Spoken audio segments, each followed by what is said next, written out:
admirar. Ninguém no mundo poderá contar um dia todas as curas e milagres que ele fez.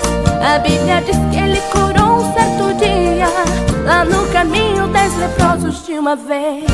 Ele é doutor, especialista em medicina, como ele ninguém é. Ele é Jesus, o Salvador, meu protetor, e nele ponho minha fé.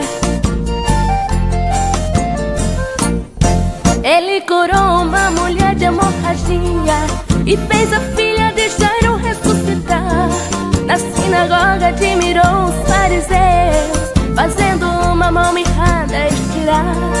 Em Jericó ele curou a Bartimeu, mostrando outra vez o seu poder sem fim. Noutro velório ele devolveu a vida daquele filho da viúva de Naim.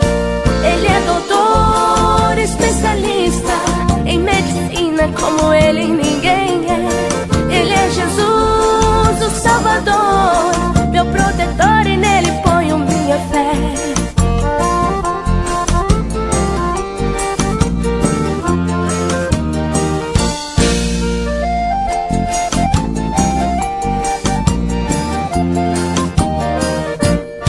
Com Jesus Cristo não existe enfermidade, nem tempestade que ele não possa deter.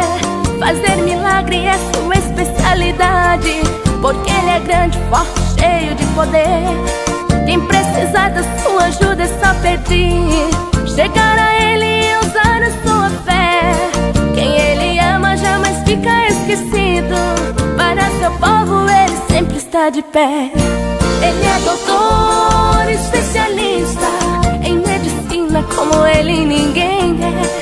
Ele é Jesus, o Salvador, meu protetor, e nele ponho minha fé.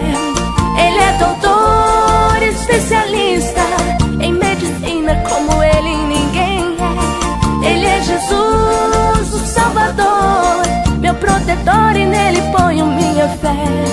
Ele é doutor, especialista em medicina, como ele ninguém é. Ele é Jesus, o Salvador, meu protetor, e nele ponho minha fé.